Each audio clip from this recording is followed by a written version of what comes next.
হযরত আইয়ুব আলাইহিস সালাম কত বড় রোগ হয়েছে, শরীর পোকায় ধরেছে, জর্জরিত হয়েছে, দুর্গন্ধ হয়েছে, গ্রামের লোকেরা তাকে বের করে দিয়েছে, স্ত্রী পুত্র পরিজন সব চলে গিয়েছে।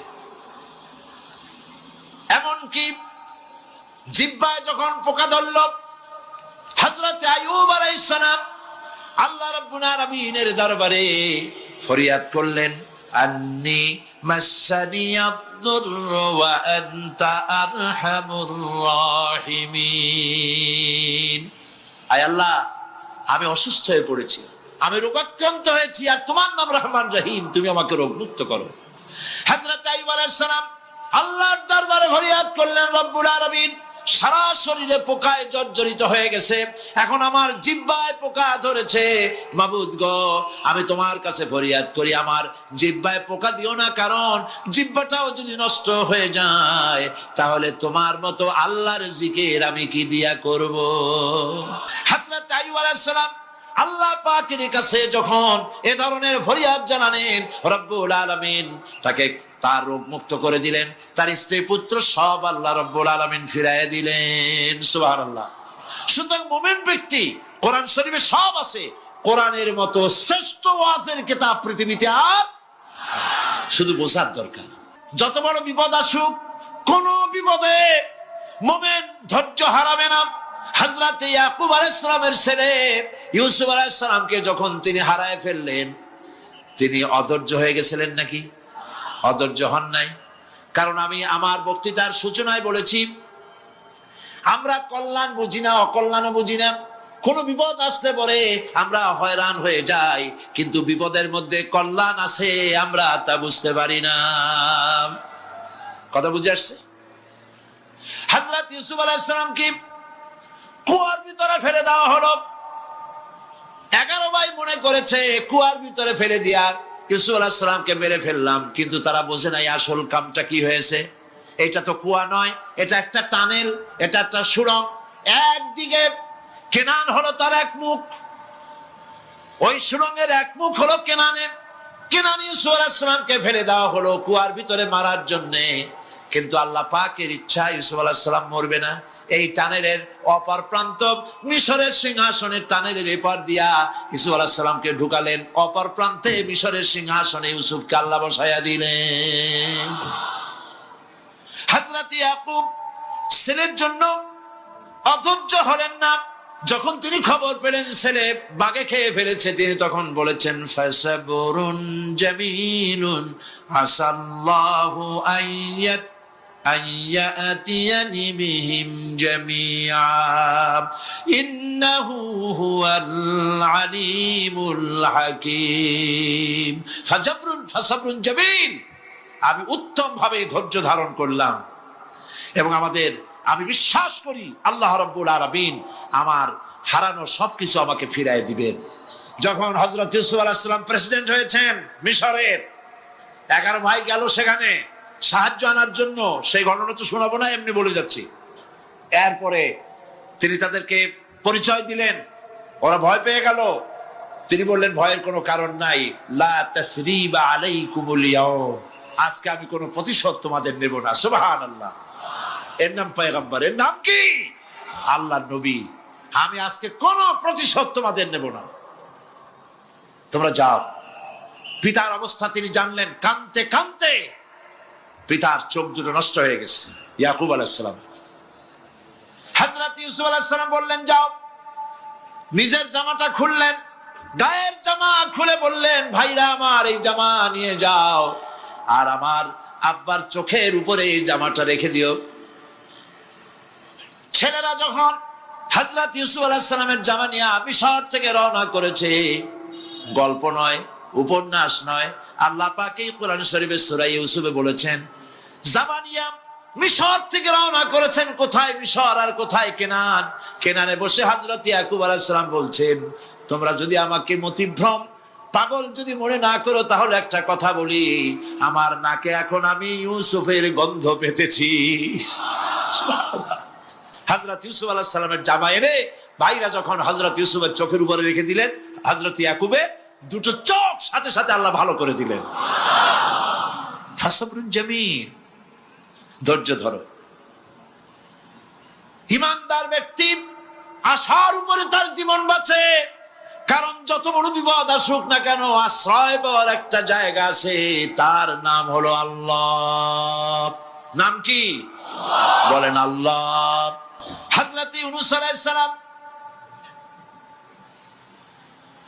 মাছটাকে গিলে ফেলে দিল, মাছটাকে গিলে মাটির অতল তলদেশে চলে গেছে। এত বড় বিপদ পৃথিবীর কোন মানুষের হতে পারে নাকি? বলেন, কি বলেন? মাছের পেটের ভিতরে জানালা নাই, দরজা নাই, বেরোবার কোনো পথ নাই, মাছ গেছে পানির অতল তলদেশ। আল্লাহ পাক কোরআন শরীফের ভিতরে মানুষকে শোনান, আল্লাহ ওয়াজ করছেন, সুবহানাল্লাহ বলেন। আল্লাহ পৃথিবীর মানুষকে ওয়াজ করছেন, দুনিয়ার মানুষকে শোনান। আমার ইউনূস তো ধৈর্য হারা হয় নাই। ওয়াযান্নুন ইয যাহাবা মুগাদিবান ফাযান্না আন লান নাকদিরা আলাইহি فنادى في الظلمات أن لا إله إلا أنت سبحانك إني كنت من الظالمين فنادى في الظلمات জমায় কাসির, ত্রিবিধ অন্ধকারের ভেতর থেকে হযরত ইউনূস আলাইহিস সালাম চিৎকার মারলেন। মাছের পেটের অন্ধকার, পানির অন্ধকার, রাতের অন্ধকার, ত্রিবিধ অন্ধকারের ভেতর দিয়ে মাছের পেটের মধ্য দিয়ে ইউনূস আলাইহিস সালাম চিৎকার মারলেন। অধৈর্য হন নাই, হার্ট ফেল করেন নাই। তিনি বলছেন, পড়েন আমার সাথে, লা ইলাহা ইল্লা আনতা সুবহানাকা ইন্নী কুনতু মিনাজ জালিমিন। তুমি ছাড়া কোনো ইলাহ নাই, কোন বস্য নাই, মাবুদ নাই, তোমার পবিত্রতা ঘোষণা করছি, আমি জালিমদের অন্তর্ভুক্ত হয়ে গেছি। ইউনূস আলাইহিস সালাম যখন কাঁদতেছিলেন, আল্লাহ রাব্বুল আলামিন সেই কান্না শুনেছিলেন কিনা? বলেন, শুনছিলেন কিনা? শুনতে পেয়েছিলেন কিনা? পানির ভিতরে কেউ শোনে নাই, মাছের পেটের ভিতরে ইউনূস আলাইহিস সালাম কিভাবে চিৎকার করছেন, মাছের পেটের ভিতরের আওয়াজ পানির ভিতরে কেউ শোনে নাই, জমিনের কেউ শোনে নাই, অন্তরিক্ষে কেউ শোনে নাই, সাত আকাশের ভিতরে কেউ শোনে নাই, কিন্তু আরশে আজিমের মালিক আল্লাহ রাব্বুল আলামিন শুনতে পেয়েছেন। রব্বুল আলামিন জবাব দিলেন, ফাস্তাজাবনা লাহু ওয়া নাজ্জাইনাহু মিনাল গাম্মি ওয়া কাযালিকা নুনজিল মুমিনিন। পড়েন, ফাস্তাজাবনা লাহু ওয়া নাজ্জাইনাহু মিনাল গাম্মি ওয়া কাযালিকা নুনজিল মুমিনিন। আমি ইউনূসের ডাকের জবাব দিলাম। কে বলতেছেন? বড় করে বলেন, কে বলছেন? আল্লাহ, সুবহানাল্লাহ। আপনারা কি ভয় পাইছেন? ভয় পেয়েছো মুসলমান? আল্লাহ রাব্বুল আলামিন বলেন, আমি আমার ইউনূসের ডাকের জবাব দিলাম। শুধু জবাব দেই নাই, আমি ইউনূসকে তার মাছের পেটের ভিতর থেকে বাঁচায় দিলাম। মাছের পেটের মধ্যে বেদনা শুরু হয়ে গেল, এমন বেদনা হয়েছে মাছ এখন বমি না করে পারে না। কথা বুঝতে পারছি? মাছ এখন বমি না করে পারে না। পানির উপরে মাছ ভেসে উঠল। আল্লাহ কোরআন শরীফের ভিতরে বলছেন, মাছ সাতরায়া কিনারায় চলে গেল, ইউনূস আলাইহিস সালামকে বমি করে ফেলে দিল। ইউনূস আলাইহিস সালাম বেঁচে গেলেন। আল্লাহ পাক বলেন, শুধু ইউনূসকে বাঁচাইলাম না, বরং আমি সকলের জন্য আশার বাণী শোনাই। শোনো মুমিনেরা, ওয়া কাযালিকা নুনজিল মুমিনিন। মুমিন বান্দা যারা, যত বড় বিপদ আসুক আমারে ডাকো, আমি বিপদ দিয়ে বাঁচাই দেব। সুবহানাল্লাহ। বিপদ থেকে আমি বাঁচাই দেব। আল্লাহ পাক বলেছেন, ফাইন্না মাআল উসরি ইউসরান, ইন্না মাআল উসরি ইউসরা। জেনে রাখো, দুঃখ এবং কষ্টের পরে রয়েছে সুযোগ সুবিধা। আর অসচ্ছলতার সাথে রয়েছে উদার সচ্ছলতা। যত বড় বিপদ আসছে, এই বিপদের পরই আল্লাহ পাক তার গোলামদের উপরে রহমত নাজিল করবেন ইনশাআল্লাহ। দুনিয়ার মানুষকে কর্মক্ষম রাখার জন্য আল্লাহ পাক ঘুমকে বানিয়েছেন নিয়ামত। সুবহানাল্লাহ বলেন। ওয়া মিন আয়াতিহি মানামুকুম বিল-লাইলি ওয়ান-নাহারি ওয়াবতিগাউ মিন ফাদলিহি। আল্লাহ পাক বলেন, তোমাদের রাত আর দিনের বেলায় নিদ্রা যাওয়া, এবং এটাই হচ্ছে তার অনুগ্রহ। রাত আর দিনের নিদ্রা যাওয়ার পরে আমার অনুগ্রহ অর্থাৎ রিজিক তালাশ করার জন্য শরীরের ভিতরে, মনের ভিতরে, হাত পায়ের মধ্যে কর্মের উদ্দীপনা আমি তোমাদের দিয়ে দেই। মহাবিজ্ঞানী আল্লাহ রাব্বুল আলামিনের এই বিশাল কুদরত এবং দয়া, যে মানুষকে তিনি ক্লান্তি দূর করার জন্য তিনি ঘুম দিয়েছেন, আলহামদুলিল্লাহ বলি। অনেক মানুষ আছে ঘুমাইতে পারে না, ঘুমাবার জন্য ফেনার গান খায়, ঘুমাবার জন্য ভ্যালিয়াম খায়, সিডাক্সিন খায়, রিল্যাক্সিন খায়, কত অক্সিজেন, অক্সিজেন, কত কিছু খায়, তারপরেও ঘুম আসে না। এই ঘুম যার আসে না, বিরাট নিয়ামত থেকে বঞ্চিত। ঘুম একটি নিয়ামত, আলহামদুলিল্লাহ বলি, বিশাল নিয়ামত ঘুম। আল্লাহ যে সমস্ত নিয়ামত আমাদের জন্ম থেকে শুরু করে এ পর্যন্ত বডির মধ্যে দিছেন, মৃত্যুর আগে আল্লাহ যেন একটিও কেড়ে না নেন, বলি আমিন। আল্লাহ রাব্বুল আলামিনের পরে বলেন,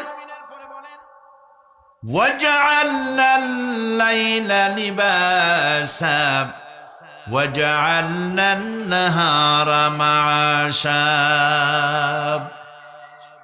আর রাতকে করেছি আচ্ছাদন, আবরণ, দিনকে রুজি কামাবার জন্য ব্যবস্থা করে দিয়েছি। দিনের বেলা রুজি কামাবেন, দিনের বেলায় ঘুমায় থাকবেন না। বহুত মানুষ আছে সকাল বেলায় ঘুম দিল, 12টা-1টা বাজে গেল। উর্দুতে ছোটবেলায় পড়েছিলাম, জিসনে সোয়া উসনে খোয়া, যে ঘুমাইলো সব সর্বনাশ করলো। অসময় ঘুমানো, অসময় ঘুমানো সর্বনাশ হয়ে যাবে সব। এই জন্য আল্লাহ পাক বলেছেন, দিনটারে বানাইছি রুজি কামাবার জন্য। রুজি কামাও, রুজি কামানো এটা একটা ইবাদত। রুজি কামানো কি? হালাল রুজি কামাবেন, ইবাদত। আপনি যে আপনার স্ত্রীকে একটা ব্লাউজ কিনে দেন, কাপড় চোপড়, প্রয়োজনীয় কসমেটিক্স কিনে দেন, আপনি যে বাজার ঘাট করেন, সব হালাল পয়সা যদি হয়, সাদকা দেওয়ার মতো সমান সওয়াব হবে। রুজি কামাইতে হবে, এটা আল্লাহ পাকের হুকুম, রুজি কামাও। ফাইদা কুদিয়াতিস সালাত ফান্তাশিরু ফিল আরদ ওয়াবতাগু মিন ফাদলিল্লাহ। সুবহানাল্লাহ বলেন। নামাজ যখন শেষ হয়ে গেল, ফাইদা কুদিয়াতিস সালাত, নামাজ যখন শেষ হয়ে গেল, ফান্তাশিরু ফিল আরদ, তখন জমিনে ছড়িয়ে পড়ো আর আমার অনুগ্রহ, রিস্ক অনুসন্ধান করো। সুবহানাল্লাহ। মসজিদে বসে বসে খালি তসবিহ টিপতে থাকো না, কাজের সময় কাজ করো। অফিস থেকে বলে আসছে জোহরের নামাজ পড়তে যাই, জোহরের নামাজ পড়িয়ে তারপর নফল পড়া শুরু করছে, এরপরে দোয়া দুরূদ পড়া শুরু করছে। 1 ঘন্টা অফিসের সময় নষ্ট করেছেন। ফরজ নামাজ, সুন্নত নামাজ পড়তে যতটুকু লাগবে, এর থেকে বেশি সময় নিলে বেতন হালাল হবে না। আপনি মিথ্যা কথা বলে, মিথ্যা ছুটি নিয়ে দিনের কাজ করতে পারেন না। আপনার রুজি হালাল হইতে হবে। আপনার নফল নামাজ পড়া দরকার, রাত পড়ে আছে, রাতের বেলা গিয়ে জনমের মতো নফল পড়েন, কে নিষেধ করবে? মনে থাকবে কথা। وَجَعَلْنَا نَوْمَكُمْ سُبَاتًا। আর আমি তোমাদের জন্য ঘুমকে করেছি শান্তির বাহন। মানুষের অঙ্গ প্রত্যঙ্গ প্রত্যেকটির কাজ ভিন্ন, প্রকৃতিও ভিন্ন। চোখ দেখে, কান শোনে, জিহ্বা স্বাদ গ্রহণ করে, নাক শোনে, নাক শোখে, মস্তিষ্ক চিন্তা ভাবনা করে। এ হলো প্রকৃতি। আর প্রত্যেকটি অঙ্গ প্রত্যঙ্গের রুচি আলাদা, কর্তব্যের মধ্যে বিরাট বৈষম্য। যেমন চোখ রঙিন এবং সুন্দর জিনিস দেখতে ভালোবাসে, ঠিক কিনা? বলেন ঠিক কিনা? একটা খারাপ জিনিসের দিক চোখ পড়লেই মানুষ তাড়াতাড়ি চোখ ফিরায় নেয়, ঠিক না? চোখ সুন্দর এবং রঙিন জিনিস দেখতে ভালোবাসে, কান সুমধুর সুর শুনতে ভালোবাসে, উৎসাহ বোধ করে, আর হাত নরম এবং মসৃণ জিনিসে স্পর্শ করতে উৎসাহ বোধ করে, নাক আতরের গন্ধ শুঁকতে ভালো লাগে, আর মন নতুন নতুন রঙিন ভাবনা ভাবতে চেষ্টা করে। বাড়ি বানাবো, বিল্ডিং বানাবো, ইন্ডাস্ট্রি করব, ছেলে বিয়ে দেবো, মেয়ে বিয়ে দেবো, অমুক জায়গায় বিরাট লোকের কাছে, ভাবতে ভাবতে ভাবের সাগরে হারিয়ে যায়। আর ভাবনার ভিতরে খেয়ালে যদি কেউ পোলাও পাকায়, বাস্তবে তা হোক আর না হোক, খেয়ালে মনে মনে যদি কেউ পোলাও পাকায়, তাহলে ঘিয়ের দাম যাই হোক না কেন তাতে কিছু আসে যায় না। মানুষ রঙিন রঙিন ভাবনা ভাবতে খুব মজা পায়। তাহলে আমি কি বুঝাইতে চাইলাম?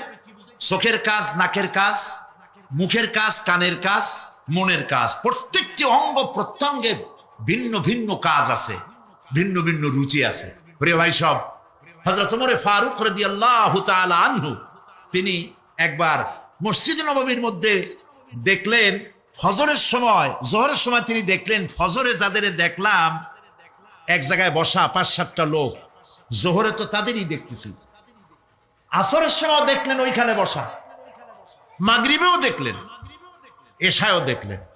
এশার নামাজের পর তিনি প্রশ্ন করলেন, তোমরা কারা?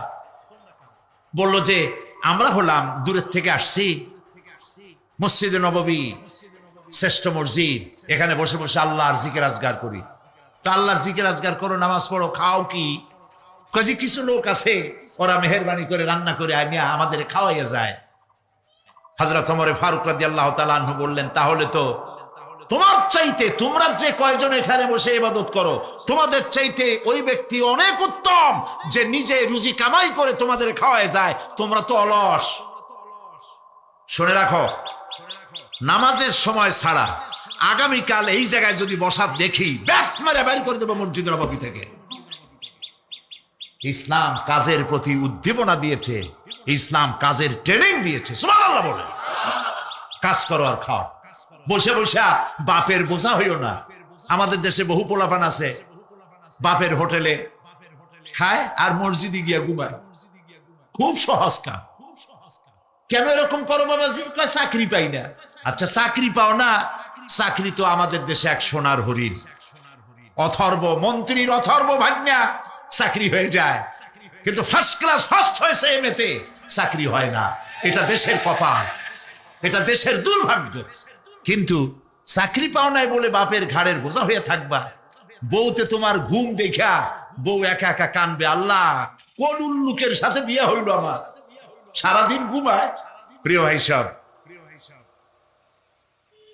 চাকরি পান নাই তো অসুবিধা কি? আপনি বাসের ড্রাইভার হন, আপনি সিনেমা দান বেছেন, আপনি জমিন চাষ করেন, জমিন চাষ করা লজ্জা। এই পৃথিবীর প্রথম মানুষ আদম আলাইহিস সালাম জমিন চাষ করেছেন, ইদ্রিস আলাইহিস সালাম দর্জিগিরি করেছেন, দাউদ আলাইহিস সালাম কর্মকার হয়ে লোহা দিয়ে অস্ত্র তৈরি করেছেন, নবী করিম সাল্লাল্লাহু আলাইহি ওয়াসাল্লাম ব্যবসা করেছেন।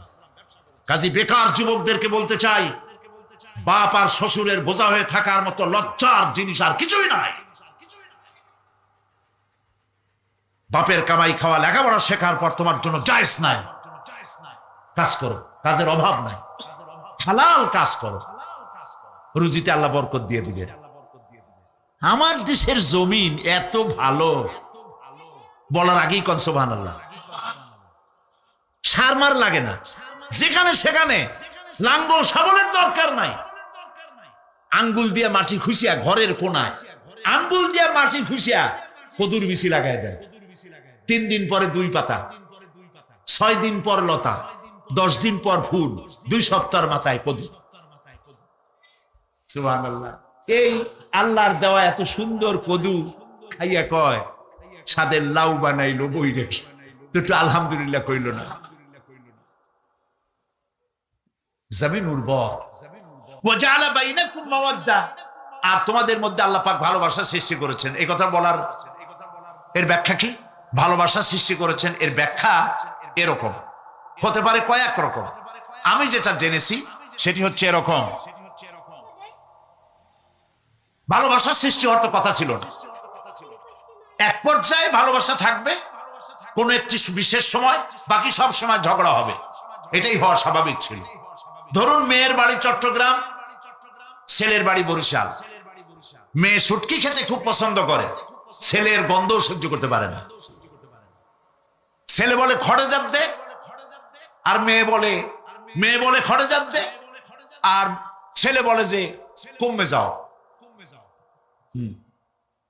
মানে একজন আর একজনের ভাষার সাথে মিল নাই। কথা ঠিক কিনা বলেন? ভাষার সাথে মিল নাই, রুচির সাথে মিল নাই। একজনের টক পছন্দ করে আর একজনের টক সহ্য করতে পারে না, আর একজনের শুটকি খায় আর একজনের শুটকি পছন্দ করে না।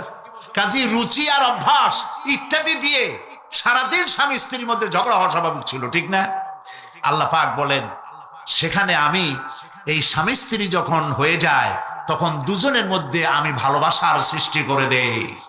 আর সে ভালোবাসা এমন পর্যায়ে চলে যায়, স্ত্রী তার স্বামীর জন্য জীবন দিতে চায়, স্বামী তার স্ত্রীর জন্য জীবনের সবকিছু উজাড় করে দিতে চায়। ওয়াজআলা বাইনাকুম মাওয়াদ্দা, এরপরে সৃষ্টি করি রাহমাত। ওই ভালোবাসা ছিল যৌবন কেন্দ্রিক, বিশেষ এক উদ্দেশ্যকে সামনে রেখে। কিন্তু যখন যৌবনে ভাটি লাগলো তখন ওই উদ্দেশ্য আর থাকলো না। তখন আল্লাহ পাক বলেন এই সময় তো দুজনের মধ্যে রাগারাগি, খেসাখেসি ইত্যাদি হয়, স্বাভাবিক ছিল। কিন্তু তা হইল না। আমি রহমত দিলাম, করুণা দিলাম। এখন বুড়ি বুড়ারে ছাড়ে বাঁচে না, আর বুড়াও বুড়ির ছাড়া বাঁচে না। তাও আমরা সুবহানাল্লাহ কব না। এইসব কথা শুনিয়া সুবহানাল্লাহ যদি বলানো লাগে কইয়া কইয়া, তাহলে তো বড় সমস্যার কথা। শুনলেন কি আর বুঝলেন না কি? প্রিয় ভাই সব, আমি বুঝতে পারছি আপনারা বলেন ঠিকই, তবে শুনতে শুনতে মোহমুগ্ধ হয়ে বলার সময় পান না। আলহামদুলিল্লাহ, বলি আলহামদুলিল্লাহ। তো আল্লাহ রাব্বুল আলামিন পরস্পরের মধ্যেই ভালোবাসা সৃষ্টি করলেন। এটি আল্লাহ পাকের আয়াত। এটা আল্লাহ পাকের কি বলুন? আয়াত মানে কি? নিদর্শন। আমার ভাইরা, আমার নিজের জীবনে এক দৃষ্টান্ত আমি প্রায় বলি লোকদেরকে। ছোটবেলায় মাদ্রাসা থেকে বাড়ি ফিরতেছি, তখন গয়নার নৌকা, লঞ্চ নাই, নৌকা। সেই নৌকা বিরাট লম্বা নৌকা, 4-5 জনে দাঁড় বায়, বড় বড় লম্বা লম্বা দাঁড়, ছিপ নৌকা, খুব লম্বা নৌকা। এই নৌকাগুলি প্যাসেঞ্জার বহন করে। স্টেশন আসতে পরে ঢোল পিঠায়, মানুষ এসে ওঠে। রাতের বেলায় চলতে হয়, রাতেই এগুলো চলতো বেশি, আজকাল এগুলি আর নাই। সেই নৌকার মাঝখানে থাকতো বাঁশ পোতা, দুই দিকে মানুষ শোবে, নৌকার দুই দিকে মাথা দিয়ে, একদিকে পা দিয়ে শোবে। ছাত্র জীবন শুয়ে আছে এরকম করে, কিন্তু পা লম্বা করা যায় না। পা লম্বা করলে আর একজনের বুকের উপরে গিয়ে ওঠে। এভাবে করে পা কতক্ষণ গোটো করে রাখা যায়? কিছুক্ষণ পর মনের মধ্যে চিন্তা জাগলো যে আল্লাহ, হাঁটুতে তো ব্যথা করতেছে, এই হাঁটুগুলি যদি নাট বল্টুর মতো মোড়ায় মোড়ায় খোলার সিস্টেম করে দিতে, তাহলে তো এখন কষ্ট হতো না। ঠ্যাংডারে মোড়ায়া খুলিয়া তারপরে ব্যাগের মধ্যে ভরিয়া বালিশের কাজ হতো, ঠ্যাংও ব্যথা করতো না। ছাত্র হলে যত চিন্তা মাথার মধ্যে আসে, এইসব চিন্তা, কেনুর মধ্যে একটা মুড়ি পেঁয়াজ হলে ভালো হইতো, এইসব চিন্তা করতেছে। চিন্তা করে করে এক ফাঁকে ঘুম এসে গেল। সকালবেলায় নৌকা যখন ফিরেছে স্টেশনে, ঘুম ভেঙে গেল যাত্রীদের চিৎকারে। একজন বলছে আমার মানি ব্যাগ চুরি হয়েছে, আর একজন বললো আমার হ্যান্ড ব্যাগ গেছে, আর একজন বলছে আমার ব্রিফ কেস গেছে, চোরে নিয়ে গেছে। ওরা তো যার যার হারানো জিনিস নিয়ে ব্যস্ত। আমি তখন তওবা করতেছি যে আল্লাহ, আমার বুদ্ধিমতো যে বুদ্ধি রাত্রে করলাম, এই বুদ্ধিমতো যদি মানুষের হাতে এবং কেনুতে থাকতো, নাট বল্টুর মতো করে মুড়ি পেঁয়াজ দেওয়া করে, চোখ দিয়ে, চুল দিয়ে, মুখ দিয়ে কি সুন্দর করে বানিয়েছেন সুবহানাল্লাহ। দেখুন, পায়ের তালুর চামড়া একরকম, তলার চামড়া আর এক রকম, বুকের চামড়া একরকম, পিঠের চামড়া আর এক রকম, ঠিক কিনা কর? পায়ের উপরের যে চামড়া, ওই চামড়াটা যদি পায়ের তলায় হতো, 2 দিনও হাঁটা যেত না। প্রতি সপ্তাহে 3 বার করে হাফসুল করা লাগতো। কোন ঠিক কিনা? আল্লাহ সুবহানাহু ওয়া তাআলা যেখানে যেটা দরকার তাই দিয়েছেন। আর ওরা বলে কি, কয় যে আল্লাহ নাই, দেয়ার ইজ নো গড। ছাগল কোথাকার। গ্যাগারিন বলেছে, ইউরি গ্যাগারিন প্রথম মহাশূন্যচারী, মহাশূন্য পরিভ্রমণ করে এসে বললেন যে মহাশূন্যের লক্ষ লক্ষ মাইল পরিভ্রমণ করে এলাম। মহাশূন্যে হিন্দুরা যাকে ভগবান বলে, খ্রিস্টান যাকে গড বলে, মুসলমানেরা যারা আল্লাহ বলে, এই লক্ষ লক্ষ মাইলের কোন জায়গায় অস্তিত্ব দেখলাম। কিসের আল্লাহ, কিসের গড? নাউযুবিল্লাহি মিন যালিক। কত বড় ছাগল। তুমি দেখো আল্লাহরে, তুমি তো নিজের শরীরই নিজে দেখো না। আমরা কি আমাদের নিজের শরীরটা দেখি? আয়নার সাহায্য ছাড়া হাতটা কেমন, হিপটা কেমন, ব্যাকটা কেমন, পেছনের উরুটা দেখতে কেমন, আজ পর্যন্ত আয়নার সাহায্য ছাড়া দেখতে পারি নাই। নিজের শরীরটাই দেখতে পারি নাই, আর এই শরীরের স্রষ্টাকে দেখতে চাই। সাহস তো কম না পাগলের। আল্লাহ সুবহানাহু ওয়া তাআলা তিনি মানুষকে সৃষ্টি করেছেন, কত সুন্দর করে তিনি বানিয়েছেন। একবার লক্ষ্য করে দেখো, শুকরিয়া আসবে আল্লাহর দরবারে, মাথা নত হয়ে আসবে। কি সুন্দর করে আল্লাহ পাক বানিয়েছেন। মানুষের শরীরে কিডনি লাগবে দুটি, কিডনি লাগবে একটা। কিডনি কি? কিডনি হচ্ছে আপনার পেশাবকে ছেঁকে বের করে দেয়, একটা দারুণ জিনিস আপনার শরীরের জন্য। কিডনি যদি ইনঅ্যাক্টিভ হয়ে যায়, হাত পায়ে পানি এসে হাত পা ফুলে আপনি মৃত্যুর দিকে এগোতে থাকবেন। এই কিডনি, এই ছাকনি মাত্র একটা হলে চলে, কিন্তু আল্লাহ পাক ছাকনি এই কিডনি দিয়েছেন দুটো। কটা দিলেন? দুটো। একটা যদি কখনো ডিসঅর্ডার হয়ে যায়, আর একটা দিয়ে যেন আমার বান্দা কাজ চালায় নিতে পারে। সুবহানাল্লাহ বিহামদিহি, সুবহানাল্লাহ। চোখ তো একটা হলেও হয়, কিন্তু আল্লাহ চোখ দিলেন দুটো। কটা দিয়েছেন? দুটো চোখ দিয়েছেন, দুটো কান দিয়েছেন। আমি অবাক হয়ে গিয়েছি যখন আমার ছেলের চিকিৎসা চলতেছিল সিঙ্গাপুর মাউন্ট এলিজাবেথ হসপিটালে। 7টা অপারেশন হয়েছে। আমার ছেলে কারিবুল মত, একেবারে মৃত্যুর দুয়ারে চলে গিয়েছিল।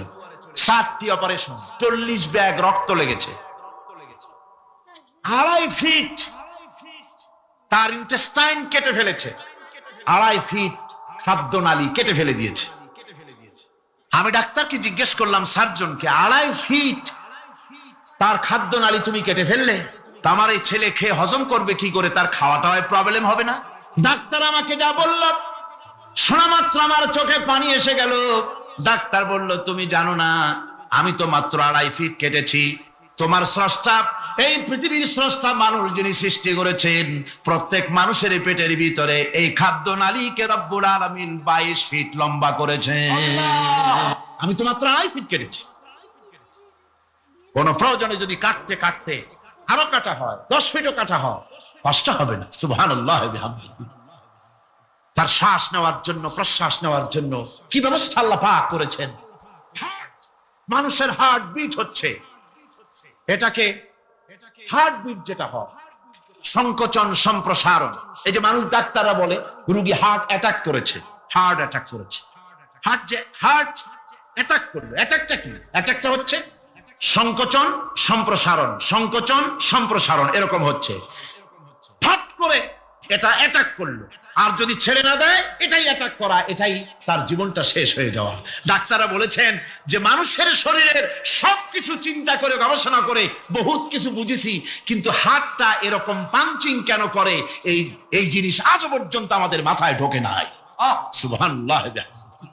আল্লাহ পাক কি সুন্দর করে এই পাঞ্চিং এর মাধ্যমে, হার্ট যেভাবে করতেছে, এই পাঞ্চিং এর মাধ্যমে সমস্ত শরীরের রক্তগুলি পা থেকে শুরু করে মাথা পর্যন্ত সব ছড়িয়ে দেওয়া হচ্ছে, এভাবে ছড়িয়ে দেওয়া হচ্ছে, যাতে করে মানুষ জীবিত থাকে, শরীরের রক্ত গরম থাকে, হিম শীতল হয়ে মানুষ যেন মারা না যায়। এই জন্য আল্লাহ সুবহানাহু ওয়া তাআলা এত সুন্দর ব্যবস্থা করেছেন। এক সময় আঘাত পেয়ে অনেকগুলি রক্ত যদি পড়ে যায়, মানুষ রক্ত শূন্যতায় মরবে না, আবার খানিকটা রক্ত রিজার্ভ থাকে, আল্লাহ পাক রিজার্ভ করে রাখেন। স্পঞ্জের ভিতরে পানি থাকলে উপর থেকে টের পাওয়া যায়, ওরকম খানিকটা রক্ত আল্লাহ শরীরের ভিতরে রিজার্ভ করে রেখেছেন। এই জন্য বড় বড় ডাক্তাররা, বড় বড় ডাক্তার, বড় বড় বিজ্ঞানী কখনোই নাস্তিক হয় না। এইসব দৃশ্য দেখে তারা মনে করে নিশ্চয়ই একজন কেউ আছেন যিনি এগুলি তৈরি করেছেন, এগুলি এমনে এমনে হয় নাই। যিনি তৈরি করেছেন তিনি কে? তিনি হচ্ছেন আল্লাহ সুবহানাহু ওয়া তাআলা। তিনি এগুলি সৃষ্টি করেছেন, তিনি এগুলি তৈরি করেছেন। ওই আল্লাহ পাকের কাছেই আমাদের সকলকেই ফিরে যেতে হবে। আল্লাহ রাব্বুল আলামিন তিনি বলছেন, আমি মানুষ সৃষ্টি করেছি, খালাকাল ইনসানা আল্লামাহুল বায়ান। মানুষ সৃষ্টি করেছি, শুধু মানুষকে সৃষ্টি করি নাই, আমি আবার তার জোড়াও তৈরি করে দিয়েছি। মানুষ একা একা না, পৃথিবীতে সব জোড়ায় জোড়ায় তৈরি করেছি। উদ্ভিদের মধ্যে জোড়া তৈরি করেছি, প্রাণী জগতের মধ্যে জোড়া তৈরি করেছি। এই দুনিয়ার ভিতরে যা কিছু আছে, উদ্ভিদ হোক আর মানুষ হোক, প্রাণী জগৎ হোক, সবগুলিকে আমি আল্লাহ জোড়া বানাইছি, জোড়ায় জোড়ায় নর এবং নারী সবগুলির মধ্যে করে দিয়েছি। ওয়া মিন আয়াতিহি আন খালাকা লাকুম মিন আনফুসিকুম আজওয়াজান লিতাসকুনু ইলাইহা ওয়া জাআলা বাইনাকুম মাওয়াদ্দাতান ওয়া রাহমা। আল্লাহ রাব্বুল আলামিন বলেন, আমার অগণিত নিদর্শনের ভিতরে এটাও একটি নিদর্শন যে আমি তোমাদের থেকে তোমাদের জোড়া তৈরি করেছি, তোমাদের স্ত্রীদেরকে তৈরি করেছি, যাতে করে তোমরা তাদের কাছে শান্তি পাও। আর তোমাদের মধ্যে ভালোবাসা সৃষ্টি করেছি, মহব্বত সৃষ্টি করে দিয়েছি। আর পরিণত বয়সে এই মহব্বতকে আমি আল্লাহ করুণার সহৃদয়তায় পরিণত করে দেই। তোমার থেকে তোমার জোড়া নারী সৃষ্টি করেছি, স্ত্রী। সেই স্ত্রীর কাছে তুমি তোমার স্বস্তি শান্তি ফিরে পাবে। আর যখন বৃদ্ধ হয়ে যাবে তখন এই ভালোবাসাটাকে আমি করুণা আর মহব্বতের মধ্যে পয়দা করে দেই। এর দ্বারা এই ভালোবাসা এবং মহব্বতের মাধ্যমে সন্তান সন্ততি পৃথিবীতে আসে, নাতি আসে, পৌত্র আসে, পৌত্রী আসে। এভাবে করে আত্মীয় স্বজন পরিবেষ্টিত অবস্থায় দুনিয়ায় মানব বংশ আমি এভাবে করে বৃদ্ধি করি। আর এরপরে মানব সৃষ্টি করে মানুষকে এক পরিবেশ সৃষ্টি করে দিয়ে তাকে কথা বলারও আমি ভাষা শিখিয়েছি। আল্লামাহুল বায়ান, মানুষকে আমি কি শিক্ষা দিয়েছি? কথা বলতে আমি শিক্ষা দিয়েছি। কথা বলার কারণেই মানুষ আর কথা বলতে পারে না বলে মানুষের সাথে পশুর সাথে এই বিরাট পার্থক্য। পশু কথা বলতে পারে না, মানুষ কথা বলতে পারে। কথা বলা হচ্ছে মানুষের একটা বিশেষ বৈশিষ্ট্য। আরে বায়ান শব্দের অর্থ শুধু কথা নয়, বায়ান শব্দের অর্থ হচ্ছে চেতনা, বুদ্ধি, অনুভূতি, প্রজ্ঞা, মেধা, চিন্তা, বিবেচনা, ইচ্ছা শক্তি, প্রতিরোধ শক্তি, এ সবগুলি বায়ানের ভিতরে সীমাবদ্ধ। যে আমি বায়ান শিক্ষা দিয়েছি, তার মানে এতগুলি জিনিস আমি তোমার মধ্যে আমি সৃষ্টি করে দিয়েছি মানুষের মধ্যে। এরপরে এ বায়ান একটি শিক্ষা। শিক্ষা বলতে বুঝায়, এই শিক্ষাটা আল্লাহ সবাইকে দিয়েছেন। মাছ সাঁতার কাটতে পারবে, পাখি আকাশে উঠতে পারবে, পাখিকে আল্লাহ ওড়ার ক্ষমতা দিয়েছেন। মুরগির বাচ্চা ডিমের থেকে বের করে পানির মধ্যে ছেড়ে দিবেন, ও সাঁতার কাটতে পারবে না। আপনি আমারে কোন মুরগির ডিমের ভিতরে মুরগির বাচ্চা, হাঁসের ডিমের ভিতরে হাঁসের বাচ্চা, সে কি করে বোঝে ডিমের কোন অংশ পাতলা? সেই অংশটা সে অপারেশন শুরু করে দেয়। সে কিন্তু সব জায়গায় ঠকায় না।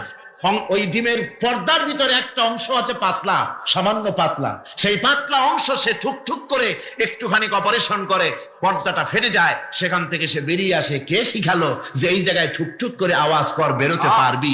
কে শিখালো? আল্লাহ পাক শিক্ষা দিয়েছেন। এটা বায়ানের অন্তর্গত। মানুষকে দিয়েছেন বায়ান, ওকে দিয়েছেন শিক্ষা।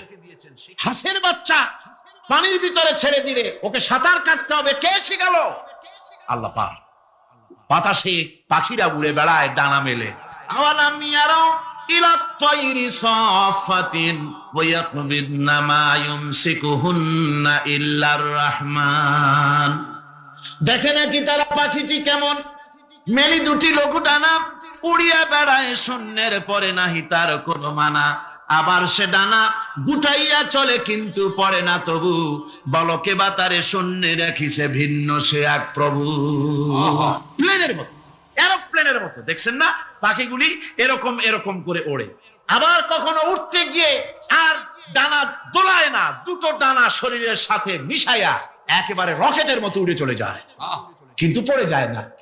কে তাকে শূন্যের উপরে রেখেছে? জোরে কন, কে রেখেছে? এই ট্রেনিং আল্লাহ পাক তাকে দিয়েছেন। আল্লাহ পাক তাকে এই শিক্ষা দিয়েছেন।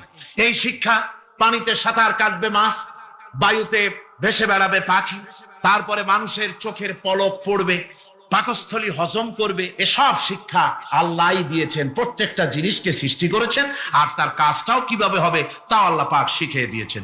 এই জন্য শুধুমাত্র এই শিক্ষাটুকুনি নয়, মূল শিক্ষা হচ্ছে আল্লামাহুল বায়ান। এর আসল অর্থ হলো মানুষের জ্ঞানের পূর্ণতার জন্য আল্লাহ পাক বায়ান দিয়েছেন। সে বায়ান হচ্ছে কোরআনে কারীম। সে বায়ান কি? কোরআন।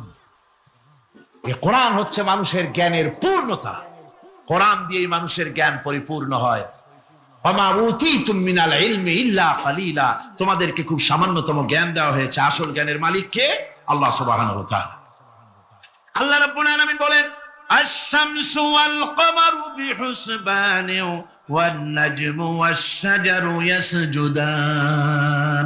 সূর্য এবং চন্দ্র একটা বিরাট একটা হিসাবের অনুসরণে বাধ্য। সূর্য আর চন্দ্র একটা হিসাবের অনুসরণে বাধ্য, এর ব্যতিক্রম হওয়ার কোনো উপায় নাই। সূর্য এবং চন্দ্র তার আপন আপন কক্ষপথে ঘুরবে, ইচ্ছে মাফিক সূর্য চন্দ্র ঘুরতে পারবে না। 12টার সময় সূর্য এসে বলতে পারবে না বেটারা ছন আমি এখন উদিত হব, পারবে? পারবে না। দিনের দুপুরের সময় রাত এসে মাথা চাড়া দিয়ে জাগাতে পারবে না, দিন সরে যা আমি এখন সবটাকে রাত বানায় দেব, পারবে না।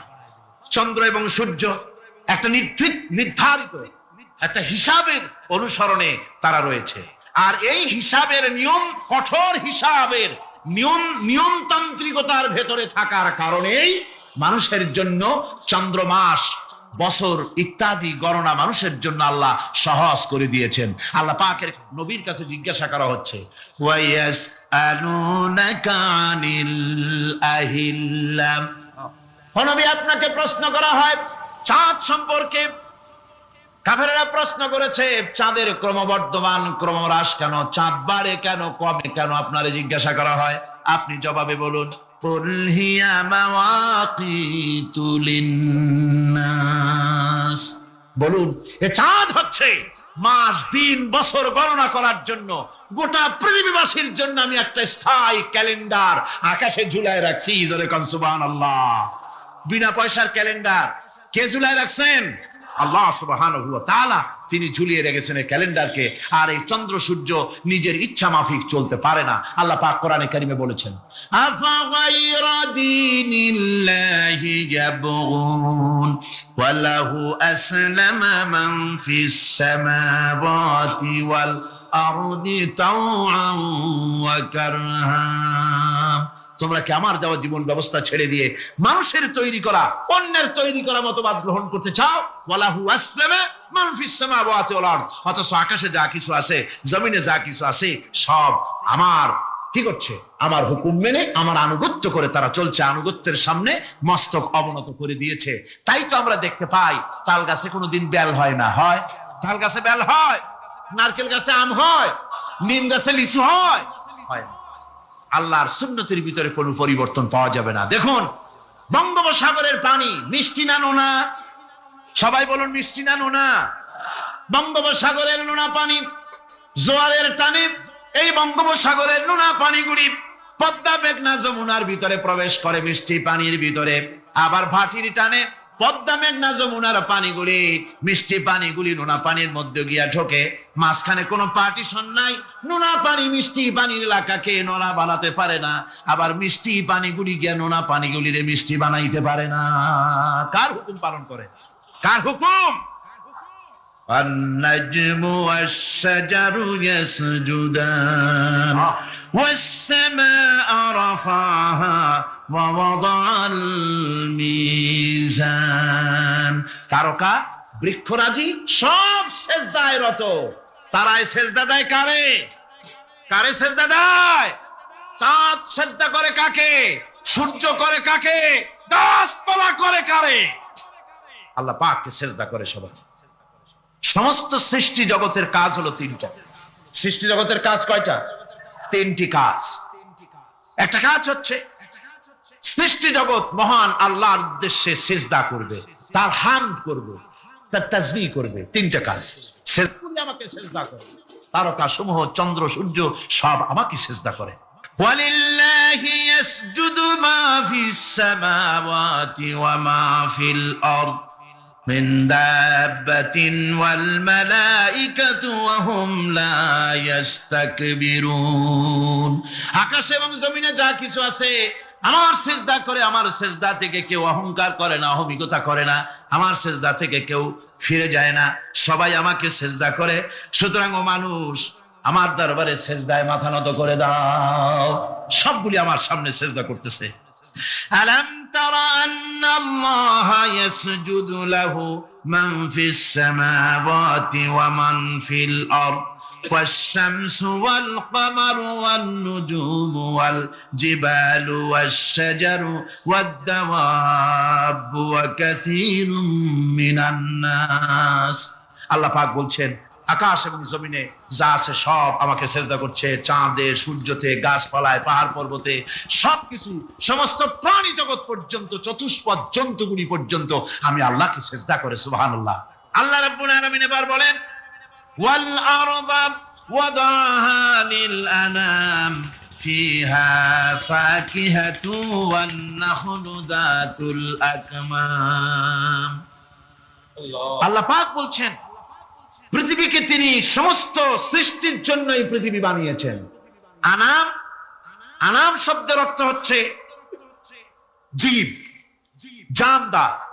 যত জানদার আছে সমস্ত জানদারদের জন্য আল্লাহ পাক এই পৃথিবীকে বানিয়েছেন। অর্থাৎ যাদের প্রাণ আছে, প্রাণী সময়ের জন্য আল্লাহ যা সৃষ্টি করেছেন সেটা হলো এই পৃথিবী। এই পৃথিবী ছাড়া অন্য কোথাও কোন প্রাণী বসবাসের উপযোগী করে আল্লাহ তৈরি করেন নাই।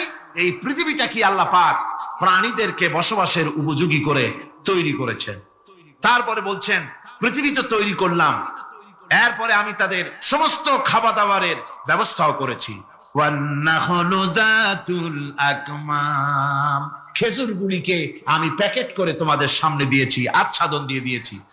খেজুরের কথা এখানে বলা হয়েছে, শুধু খেজুর খেজুর নয়, খেজুর, আঙ্গুর, বেদানা, আপেল, যত খাবার আমাদের সামনে আল্লাহ দিয়েছেন সমস্ত খাবারগুলি প্যাকেট করা। জোরে বলেন কি করা?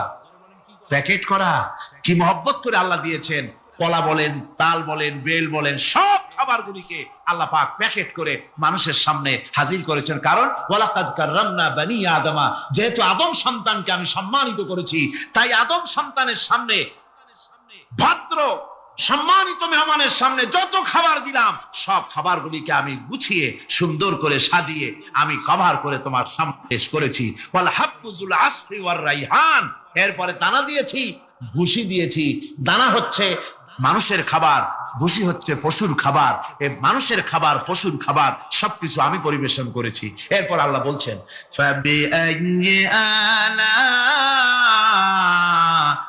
রাব্বিকুমা তুকাযযিবান। আল্লাহ পাক বলছেন কোন নিয়ামতকে, তোমার প্রভুর কোন নিয়ামতকে অস্বীকার করতে পারো? আল্লাহর কোন নিয়ামতকে অস্বীকার করতে পারবে না। এভাবে হাজারো নিয়ামত দিয়ে আমি তোমাদেরকে সমৃদ্ধ করেছি। সূরা আর রহমান একেবারে শেষ পর্যন্ত আল্লাহর এই সমস্ত নিয়ামত দিয়ে ভরা, নিয়ামতের কথা দিয়ে, রহমতের কথা দিয়ে ভরা। জোরে কোন সুবহানাল্লাহি বিহামদিহি। এই কোরআন, যে কোরআন আল্লাহ আমাদের শিক্ষা দিলেন, এই কোরআন অনুযায়ী দয়া করে যে কোরআন দিলেন, যাতে অর্থনীতি আছে, সমাজনীতি আছে, রাজনীতি আছে, যাতে মানুষের পারিবারিক জীবন আছে, সবকিছু যে কোরআনে আছে। এই কোরআন দিয়ে রাসূলুল্লাহ একটা সমাজ তৈরি করেছিলেন যেখানে চুরি ছিল না, ডাকাতি ছিল না, জেনাবে বিচার ছিল না। ওরকম একটি সমাজ বাংলাদেশে প্রতিষ্ঠিত হোক, এটা কি আপনারা চান? কারা কারা চান? দেখতে চাই।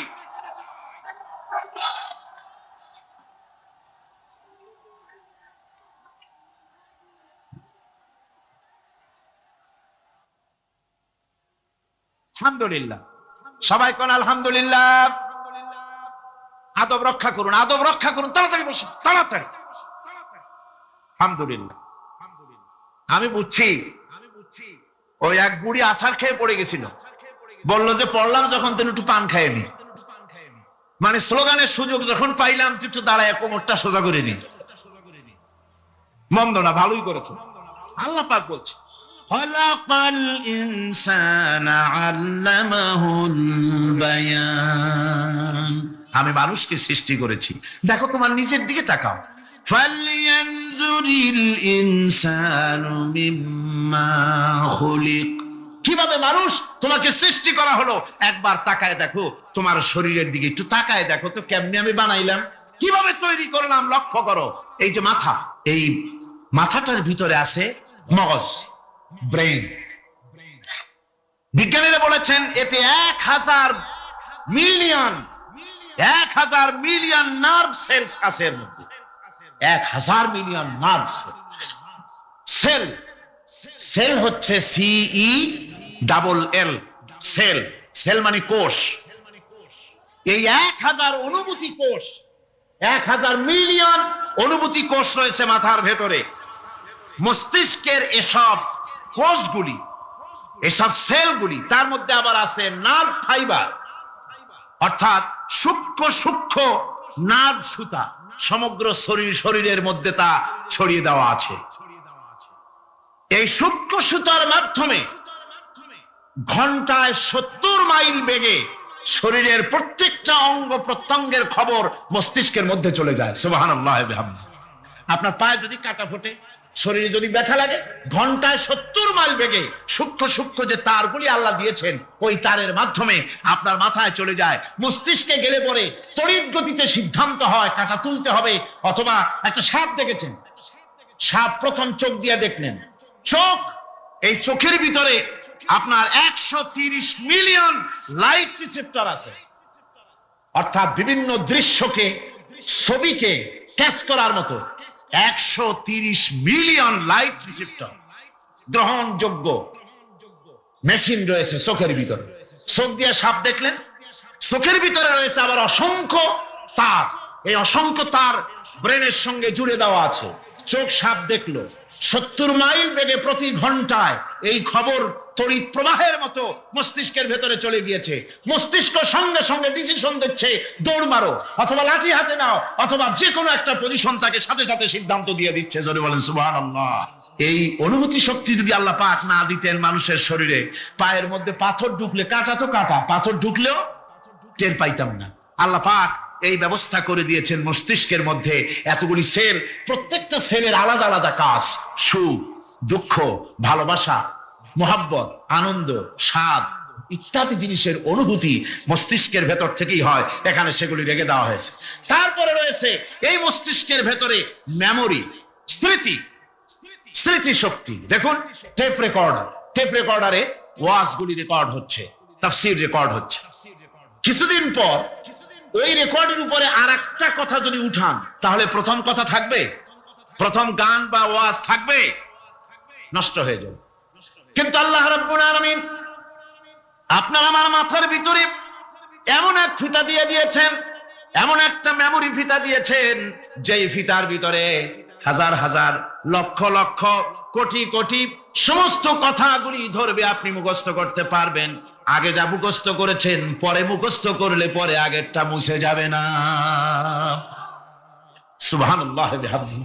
কি সুন্দর করে মস্তিষ্কের ভেতরে এই মেমোরি শক্তিকে আল্লাহ পাক তৈরি করে দিয়েছেন। চিন্তা করলে মাথা নত হয়ে যাবে আল্লাহর দরবারে। আল্লাহ পাক বলছেন, এই জিনিস আমি তোমার মাথার মধ্যে রেখেছি। দেখুন মানুষ কত কথা বলে, কত বই পড়ে, মানুষের মাথায় যত কথা আছে সব কথা যদি লিপিবদ্ধ হয়, ভলিউম ভলিউম হয়ে যাবে, যা একটা লাইব্রেরিতে ধরা সম্ভব নয়। অর্থাৎ আপনার মাথাটা হচ্ছে একটা বিশ্বকোষ, আপনার মাথাটা হচ্ছে একটা বিরাট বিশ্বজোড়া লাইব্রেরি। জোরে কোন সুবহানাল্লাহ। আপনার মাথায় যা আছে তা আপনার কোনো বিল্ডিং এর মধ্যে ধরবে না, কোনো গ্রামে, কোনো দেশের মধ্যে তা ধরবে না। এত জিনিস আপনার মাথার মধ্যে আছে, ঠিক কিনা? আল্লাহ পাক একটা চোখ আমাদের দিলেন। আল্লাহ রাব্বুল আলামিন বলেন, আলাম নাজআল লাহু আইনাইনি ওয়া লিসানান ওয়া শাফাতাইন ওয়া হাদাইনাহুন নাজদাইন। আমি কি তোমাদেরকে দুটি চক্ষু আর জিহ্বা, আর তোমাদেরকে আমি কি তোমাদের দুটি চক্ষু, দুটি ঠোঁট আর জিহ্বা কি আমি তোমাদের দেই নাই, যা দিয়া তোমরা দেখতে পাও, যা দিয়া তোমরা অনুভূতি, মাথার ভিতরে অনুভূতি জাগে।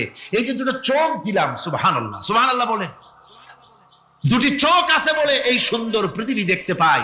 চোখ দুটি না থাকলে পৃথিবী অন্ধকার, মা দেখতে পাবো না, কোরআন দেখতে পাবো না, পৃথিবী দেখতে পাবো না, বাপ দেখতে পাবো না, সন্তান দেখতে পাবো না, দুনিয়াটা মিথ্যা হয়ে যাবে, ঠিক কিনা? ছোট্ট চোখ, 1 থেকে 1.5 ইঞ্চির ভিতরে এত সুন্দর দুটি ক্যামেরা, যে ক্যামেরা দিয়া দুনিয়ার সব কিছুকে ক্যাচ করা যায়, সব ক্যাচ করা যায়। বলুন তো, এমন একটা বাক্স আপনারা কেউ বানাই দিতে পারবে যে বাক্সের ভিতরে হাতি, ঘোড়া, বাঘ, ভল্লুক, ময়না, টিয়া, পাহাড়, পর্বত, নদ, নদী, কীট, পতঙ্গ, তরু, লতা, গাছপালা, গোষ্ঠী সুদ্ধা ধরবে, আরো খানিকটা জায়গা বাকি থাকবে, এরকম একটা বাক্স কেউ বানাই দিতে পারবে? এমন একটা বাক্স পৃথিবীর কোন মিস্ত্রি বানাতে পারবে না। কিন্তু আল্লাহ রাব্বুল আলামিন আপনার আমার কপালের নিচে 1 থেকে 1.5 ইঞ্চির ভিতরে এমন 2টা ফিল্ম বক্স তৈরি করে দিয়েছেন, যা দিয়ে তাকাবেন আপনি কোটি কোটি মানুষ দেখবেন, পাহাড় দেখবেন, সমুদ্র দেখবেন, সূর্য দেখবেন, চন্দ্র দেখবেন, এত কিছু দেখার পরেও চোখের ভিতরে আরো খানিকটা জায়গা ফাঁকা থেকে যায়। কি বিরাট নিয়ামত এই চোখ আল্লাহ পাক আমাদেরকে দান করেছেন। এই চোখকে হেফাজতের জন্য আবার চোখের উপরে সানসেট তুলে দেওয়া আছে। সানসেট ভুরু, আল্লাহ ভুরু লাগাই দিয়েছেন, নিচে একটু হাড় জায়গায় দিয়েছেন, উপরে সানসেট, ভেতরে চোখ, যাতে করে বল এসে লাগলে পরে চোখটা গলে না যায়, আছাড় খেলে পরে চোখটা গলে না যায়, চোখটাকে সেফ সাইডে রেখে দিয়েছেন আল্লাহ পাক সুবহানাহু ওয়া তাআলা। আল্লাহ পাকের কাছে শুকরিয়া তো আদায় করলাম না, আদায় করি। আসুন পড়ি আমরা সবাই, আলহামদুলিল্লাহি রাব্বিল আলামিন।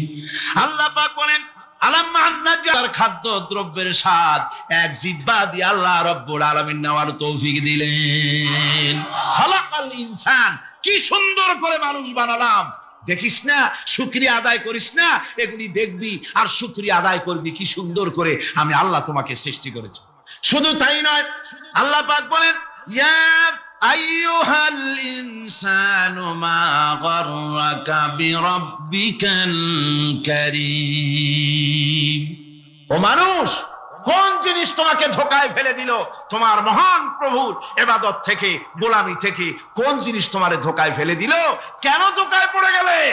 আল্লাহ রাব্বুল আলামিন তাই বলেন ইয়া আইয়ুহাল ইনসানু মা গাররাকা বিরাব্বিকাল কারীম। কোন জিনিস তোমাকে ধোঁকায় ফেলে দিল? ওই মহান আল্লাহ রাব্বুল আলামিনের ইবাদত থেকে, গোলামি করা থেকে। কি সুন্দর করে বানালাম। আপনাদের বাড়িতে যদি কারো বিড়াল থাকে, বিড়াল, বিড়াল বোঝেন তো না? কি বলে বিড়াল, বিলাই নাকি বলে বিড়াল। এই বিড়াল যদি আপনাদের কারো বাড়িতে থাকে, তো বিড়ালের প্রসবকালীন অবস্থা দেখবেন। বিড়ালের প্রসব হবে, বাচ্চা দেবে। বিড়াল তখন ঘরের মধ্যে পেরেশান হয়ে ঘুরতে থাকে, একটা নিরাপদ জায়গা খোঁজে, একটা নিরাপদ জায়গা খোঁজে। প্রসব করার 2-3 দিন আগের থেকে খুঁজতে থাকে তার জন্য নিরাপদ জায়গা কোনটা। এরপরে খুঁজতে খুঁজতে প্রসবের দিন সে সত্যিকারের ঘরের মধ্যে সবচেয়ে কোনা কানা জায়গা যেটা, সেই রকমের একটা নিরাপদ জায়গা সে বেছে নিল। এরপরে বাচ্চা হলো। বাচ্চা হওয়ার পর এই বাচ্চার উপরে কেউ যেন আক্রমণ না করে, শত্রু যেন তার জায়গাটিতে না আসে, এই জন্য বাচ্চাটার তো হাত দিয়ে মায়ের মতো কোলে নিতে পারে না। সে আস্তে করে ঘাটটা কামড়ায় ধরে যাতে করে বাচ্চা ব্যথা না পায়। ওইভাবে করে ঘাট কামড়ায় ধরে আজকে এই সিঁড়ির নিচে, কালকে ওই খাটের নিচে, পরশুদিন এই আলমারির কোনায়, এইভাবে বাচ্চাগুলি সরায় সরায় রেখে বাচ্চাকে প্রতিপালন করে। এই বিড়ালটাই হেদায়েত দিলটা কে? যিনি দিলেন তার নাম রব। ইনি হচ্ছেন রব্বুল আলামিন। সন্তান প্রতিপালনের ব্যবস্থা শুধু দুনিয়ার মানুষকেই দেন নাই, প্রাণী জগৎকেও দিয়েছেন। সুবহানাল্লাহ।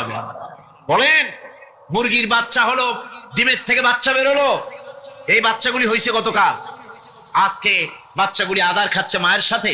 হঠাৎ করে একটা চিল এলো আর ওর মা একটা সিগন্যাল মারলো, সাথে সাথে বাচ্চাগুলি দৌড়াইয়া এমন পলান দিল, আপনি তো ভালো একাদশীর বাপেও তালাশ করে পাবে না যে মুরগির বাচ্চা পলাইলো। এখন ওই বাচ্চাটিকে এই সিগন্যাল সম্পর্কে কে অবহিত করলো যে এইরকম একটা আওয়াজ শুনলে এটা ভীতির আওয়াজ, এটা সাইরেন, এটা বিপদ সংকেত, এটা ডেঞ্জার সিগন্যাল, এটা শুনলে দেখলে তাড়াতাড়ি করে আত্মগোপন করবা। কেটে গেল, কেটে গেল। আল্লাহ পাক শিখাইছেন। এখন এক শ্রেণীর বুদ্ধিজীবী তারা আবার উল্টা কথা কয়। তারা বলে কি? তারা বলে যে মুরগি বাচ্চা, এই বাচ্চা যে দৌড় মারলো, এখানে আল্লাহ এইসব কিছু নাই। নাউযুবিল্লাহ মিন যালিক। তো এখানে কি আছে? কয় যে এখানে বিষয়টা হলো এই যে এই মুরগি আর মোরগ, ওর বাপ মা, এই দুজনের মধ্যে আছে সিলের ভয়, আছে শিয়ালের ভয়। ওই ভয় ওদের মধ্যে ছিল, এই মা বাপের ক্রসের মাধ্যমে বাচ্চা আসছে। কাজে ওই ভয়, বাপের যদি কোনো রোগ থাকে, মায়ের রোগ থাকে, তো এগুলি তো বাচ্চার মধ্যেও ঢোকে। তো ভয় হোক, সুখ হোক, দুঃখ হোক, এই অনুভূতি স্বাভাবিক প্রক্রিয়ার মাধ্যমে বাচ্চার মধ্যে ঢুকছে, আর সিল দেখে আওয়াজ শুনে সে আত্মগোপন করেছে। এইটা আমি পড়িয়া আমি আমার আলোচনা এক জায়গায় বললাম বুদ্ধিজীবীদের উদ্দেশ্যে, যদি সত্যি তাই হয়, মোরগ আর মুরগি মা বাবার মধ্যেই ভয় আছে বলে বাচ্চার মধ্যেই ভয় ঢুকছে, সেই জন্য সে আত্মগোপন করছে, তাহলে আবার মানুষের ব্যাপারে কথাটা আনি। মানুষেরা সাপের ভয় করে না মহব্বত করে? কথার জবাব দিলে না। যখন তখন মনে হয় আপনারা সাপ বুঝি ভালোবাসেন। সাপ আমরা সকলেই ভয় পাই। মায়ও ভয় পায়, বাবাও ভয় পায়।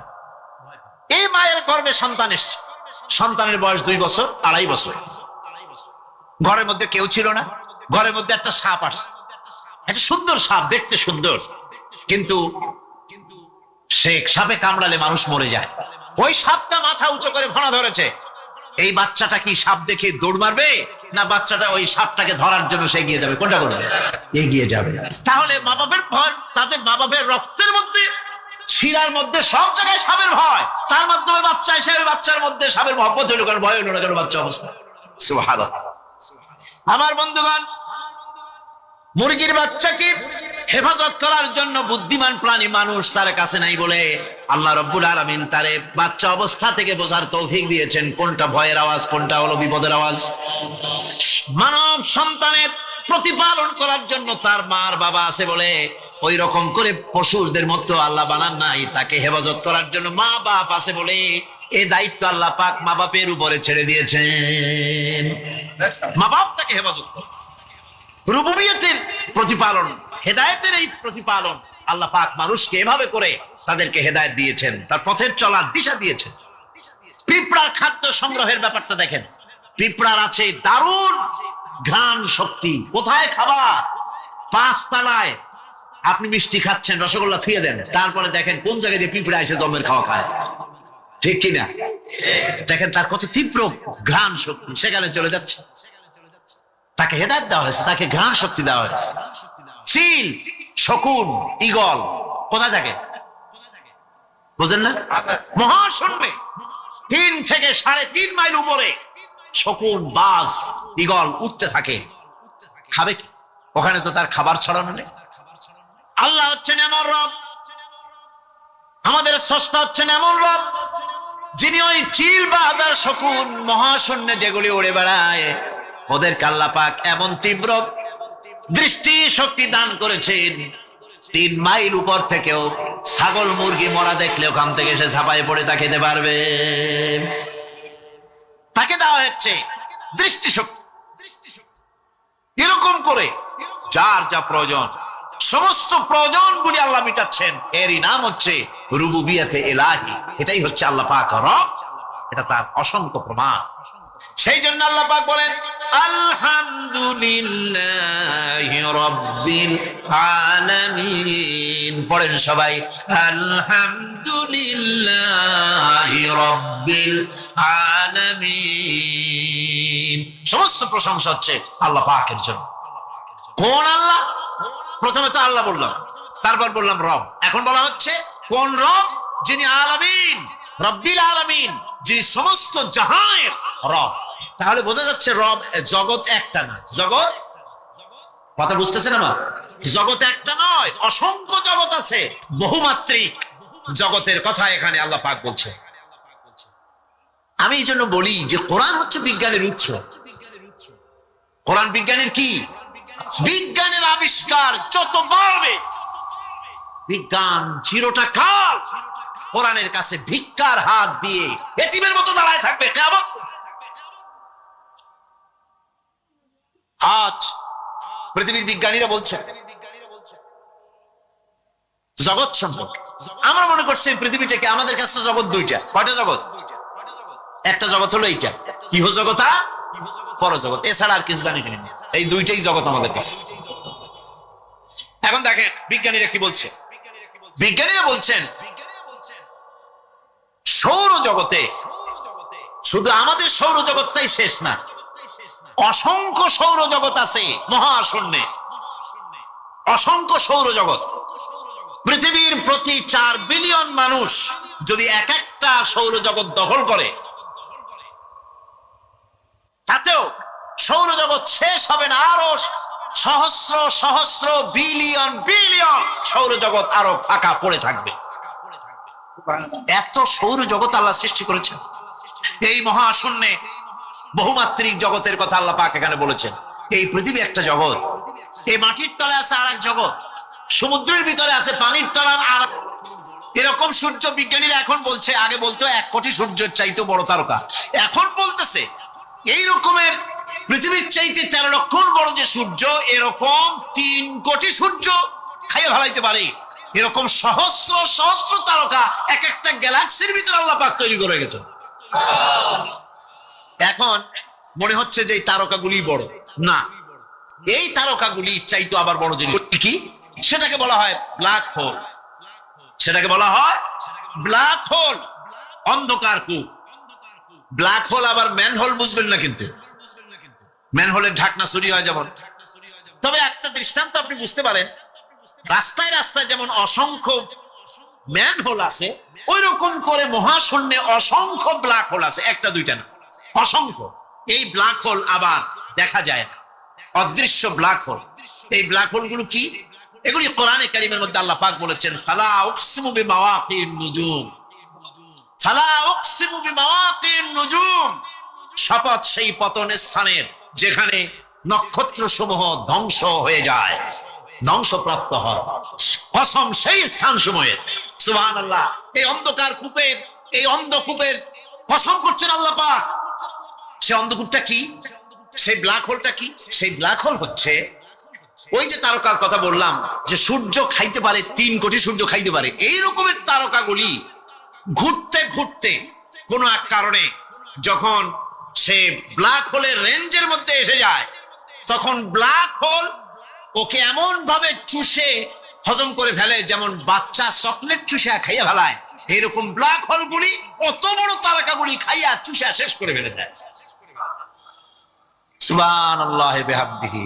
বিজ্ঞানীরা বলেছেন আমাদের এই পৃথিবীটা, আল্লাহ না করুন কখনো, আমাদের এই পৃথিবীটা যদি কোনো ব্ল্যাক হোলের আওতায় পড়ে, ওর রেঞ্জে আসে, তাহলে মাত্র 2 সেন্টিমিটারের মধ্যে পৃথিবীটা তার ঘনত্ব লাভ করে ব্ল্যাক হোলের মধ্যে অদৃশ্য হয়ে যাবে, হারায় যাবে, অস্তিত্ব থাকবে। আল্লাহ পাক, আশ্চর্য লাগে আমার বিজ্ঞানের বইপত্র যখন পড়ি, আমার কাছে আশ্চর্য লাগে 1400 বছর আগে নবী কোন বিজ্ঞানাগারে পড়াশোনা করেন নাই, কোন সায়েন্স দিয়ে রিসার্চ করেন নাই, সেই নবীর মুখ থেকে এমন বিজ্ঞানময় কোরআন আল্লাহ বের করালেন যে আজকের পৃথিবীর মডার্ন যুগের বিজ্ঞানীরা কোরআনের কাছে এতিম হয়ে দাঁড়ায় আছে। পৃথিবীর কোন বিজ্ঞানী বলতে পারবে না যে কোরআনে কারীমের অমুক আয়াতটা আনসাইন্টিফিক, এটা হাদিস আমাদের বিজ্ঞানের সাথে মিল খায় না, এমন কথা বলতে পারবে না। বরং কোরআন সার্টিফাই করবে তোমার এই বক্তব্য, তোমার এই থিওরি মোস্ট আনসাইন্টিফিক। কোরআন বলবে, ওরা বলতে পারবে না যে আয়াতটা আনসাইন্টিফিক। সুতরাং কোরআন হচ্ছে মহান বিজ্ঞানময়, কোরআন হচ্ছে আল্লাহ পাকের দেওয়া এক মহান বিধান, যে কোরআনের কারণে আল্লাহ পাক আমাদেরকে হেদায়েত দান করেছেন। সুতরাং এই কোরআন হচ্ছে, কোরআনের মধ্যে যা আছে, গোটা কোরআনে যা আছে সব সূরা ফাতিহায় আছে। সুবহানাল্লাহ বিহামদিহি। আল্লাহ পাক বলছেন আলহামদুলিল্লাহি রাব্বিল আলামিন। মুহাব্বতের সাথে পড়েন সবাই, আলহামদুলিল্লাহি রাব্বিল আলামিন। সমস্ত প্রশংসা, যাবতীয় প্রশংসা সে আল্লাহ পাকের, যিনি তামাম জাহানের পালনেওয়ালা রব। মানুষের সব প্রয়োজন তিনি মিটিয়েছেন। মানুষের জীবন ধারণের জন্য সব থেকে বড় প্রয়োজন পানি। সবচেয়ে বড় প্রয়োজন কি? পানি। জোরে কোন কি? পানি। জীবনের জন্য পানি এবং আর্দ্রতা, এই দুটি জিনিস অপরিহার্য, এছাড়া জীবন বাঁচবে না। আমরা দেখতে পাই সমুদ্র ভরা পানি মজুদ আছে, লক্ষ্য করেন, সমুদ্র ভরা পানি মজুদ আছে, নদী খাল বিল ভরা পানি মজুদ আছে, কিন্তু এটাই তো যথেষ্ট না। রব হচ্ছেন তিনি, যিনি এই বিশাল বিশাল পানির মজুদ থেকে বাতাসকে যিনি বলেন, যিনি প্রতিনিয়ত বাষ্পীয় আকারে পানিগুলিকে সমুদ্র থেকে উত্থিত করেন, পানিগুলিকে উত্থিত করেন মহাকাশে। আল্লাহ পাক বলেন আল্লাহুল্লাযী আরসালার রিয়াহা ফাতুসিরু সাহাবা। বাষ্প হয়ে পানিগুলি আকাশে উত্থিত হয় এবং মহাকাশে যাওয়ার পর এই পানিগুলি, লবণাক্ত পানিগুলি আল্লাহর মেশিনে সেগুলি মিষ্টি হয়ে যায়। জোরে কোন সুবহানাল্লাহ।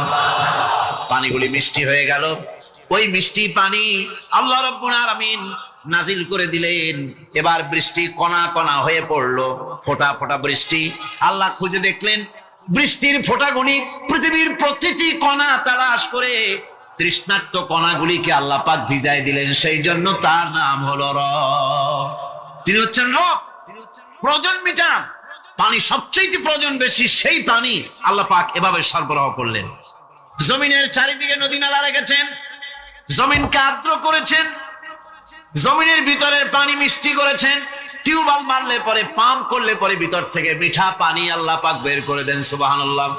এই মিষ্টি পানির ব্যবস্থা করেছেন। এরপরে তিনি ওই আল্লাহ পাক মিষ্টি পানির ব্যবস্থা করে বৃষ্টির মাধ্যমে পৃথিবীতে ফসল উৎপাদনের ব্যবস্থা করে দিলেন।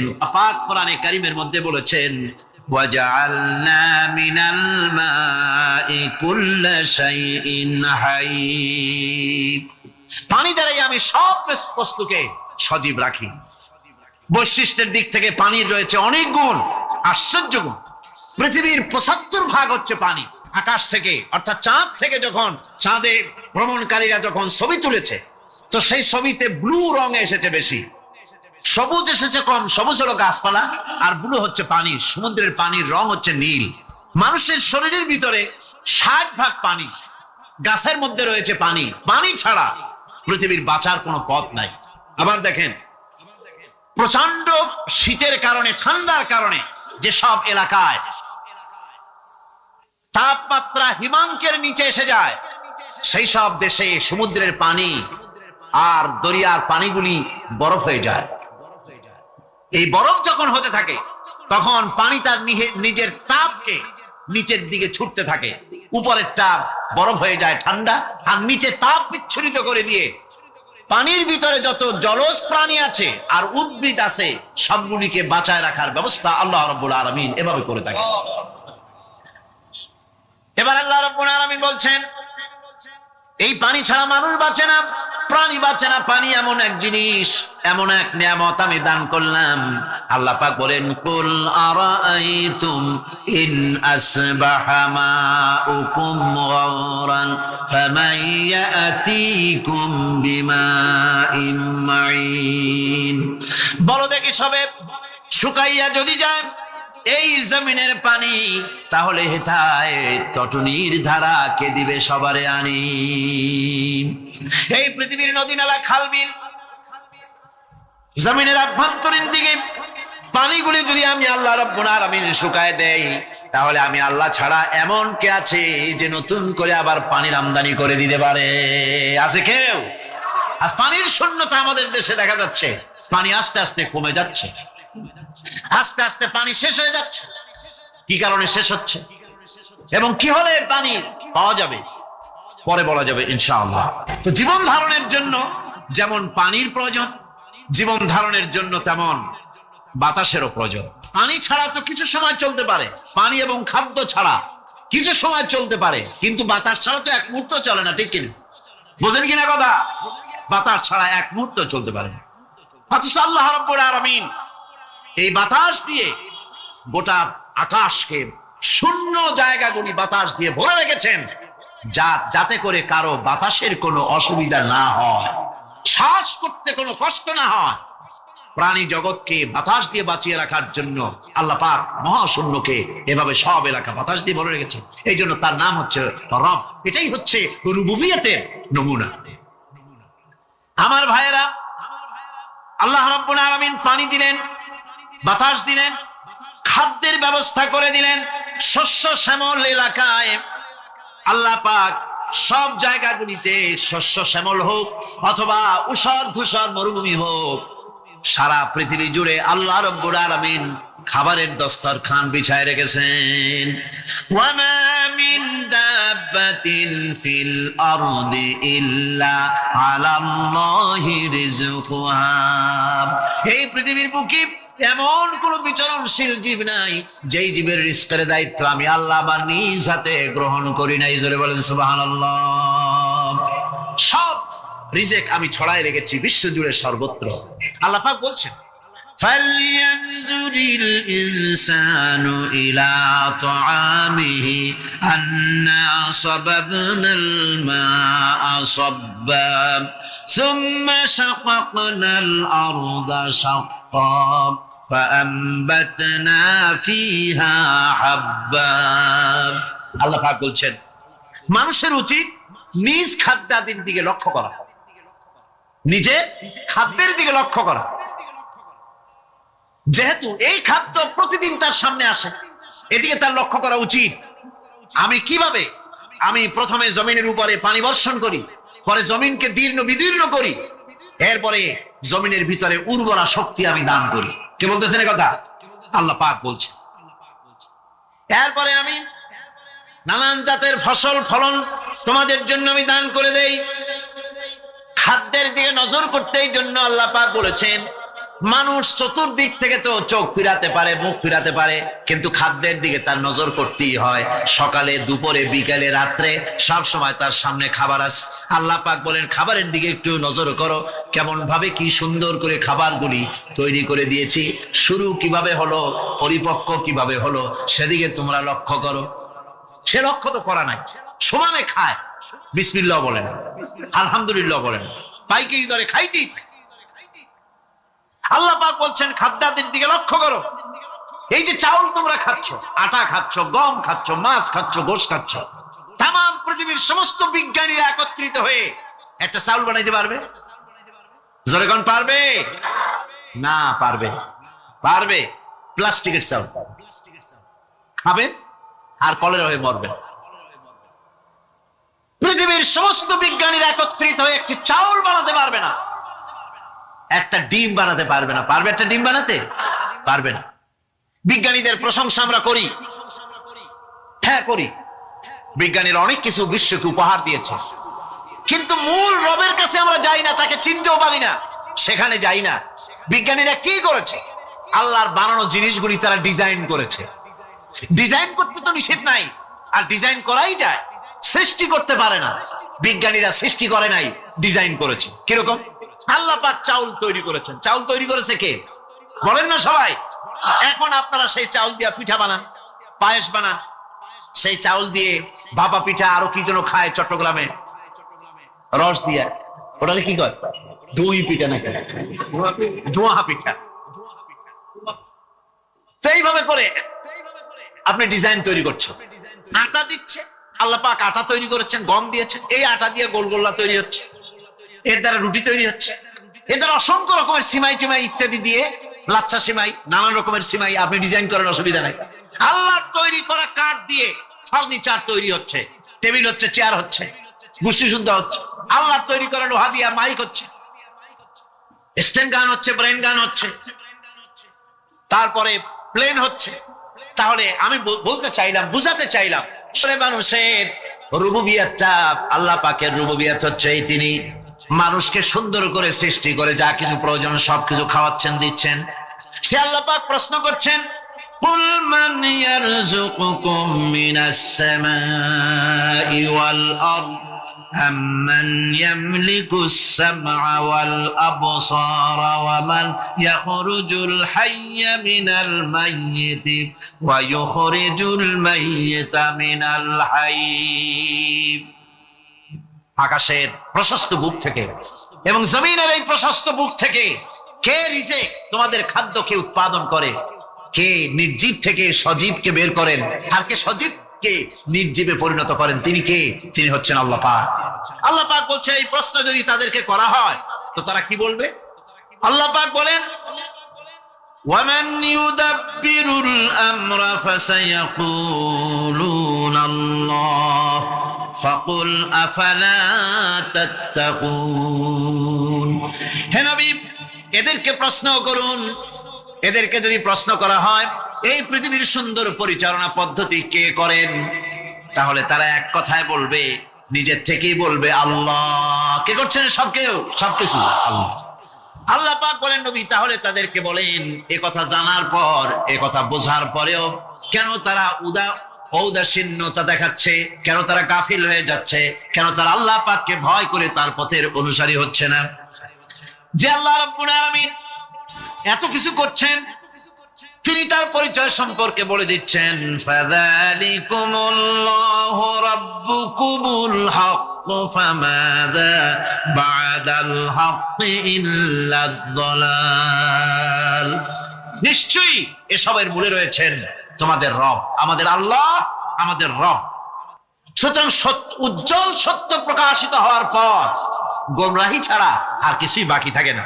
সুতরাং যারা সত্যের পথের অনুসরণ করতে চায়, রবকে চিনতে হবে, আল্লাহ পাককে জানতে হবে এবং তাকে অনুসরণ করতে হবে, তাকে রব হিসাবে চিনতে হবে। এটা হচ্ছে সেই রুবুবিয়াত ইলাহি যার দিকে হযরত মুসা আলাইহিস সালাম ইঙ্গিত করেছিলেন ফেরাউন যখন তাকে প্রশ্ন করেছিলেন, ফামান রাব্বুকুমা ইয়া মুসা, হে মুসা তোমাদের দুজনের রব কে? তোমাদের রব, তোমাদের প্রভু কে? তিনি জবাব দিলেন, রব্বুনাল্লাযী আ'তা কুল্লা শাইইন খালকাহু সুম্মা হাদা।